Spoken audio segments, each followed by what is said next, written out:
Hi, this is MicroStrategy.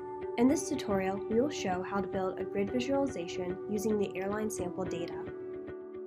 Note that the default visualization is a grid, which will display your selected data in a tabular format. You can also select from an array of visualizations found in the Gallery panel. Let's begin making our grid. To add an attribute to our grid, we will double-click on it. I'm selecting the airline name, and as we can see, it's been added to the rows drop zone of the editor panel. Next, I'll add the average delay metric by dragging and dropping it into the column drop zone. I can also swap the rows and columns by clicking on the swap button at the top of the editor panel. But that's not as easy to view, so let's return the grid to its initial state by clicking the swap button again.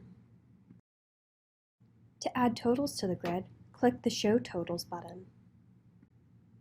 Now let's add another metric to the grid by double-clicking on it in the Dataset panel.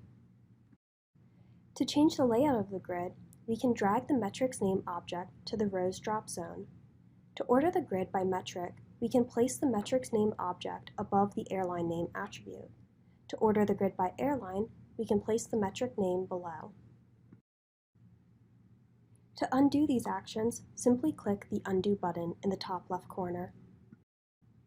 Lastly, to remove all the objects from the grid, click the Remove Data button. Thanks for watching this tutorial on building grid visualizations using MicroStrategy Workstation.